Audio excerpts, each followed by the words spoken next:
I'm hot on the trail of the Bermuda Triangle. And I don't mean the zone of popular legend off the coast of Miami. I'm here in Yorkshire, the home of pigeon racing, to solve the mystery of the missing birds. And here's my evidence. Hundreds of specially trained racing pigeons seem to be falling from the skies whilst flying over an area of the northeast which is fast becoming known as the Bermuda Triangle. But what is causing these strange disappearances? To get to grips with this story, I've come to visit David Higgins, President of the Royal Association of Pigeon Racing, to find out more.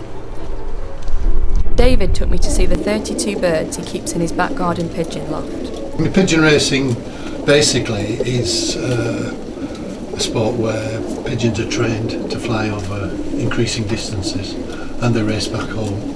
And the one that makes the fastest speed is the winner. That's it in a nutshell. Yeah. How do they find their way back home? What is it about the pigeons? That's the big magic, really, that makes it interesting. No one really knows why they do it. They've obviously got an inbuilt homing ability, and they believe that that's something to do with something in the brain that reacts with the Earth's magnetism. A lot of these lovely racing pigeons have been disappearing in a certain area of North Yorkshire. Can you tell me more about this? Yes, there was a story about a Bermuda Triangle up in the North Yorkshire, really. Yeah, I don't know. I mean, pigeons do get lost all the time, and then they work their way back home. But what we actually put that story down to was problems with predators. So is it the birds of prey? Or is it something to do with the Earth's magnetism? Still feeling unsatisfied, I took a trip to Selby to watch some homing pigeons be liberated in the first race of this year's season. Watching the liberation was Frank Sheeder.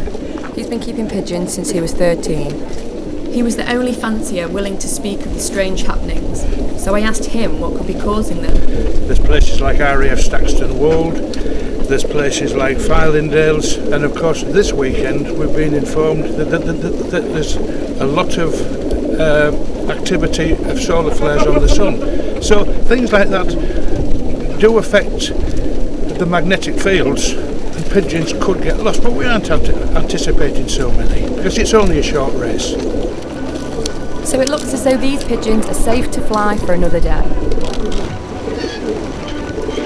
Although as some fanciers pack up for the year in fear of losses, what will remain of the age-old sport? Samantha McGarry, back to the studio.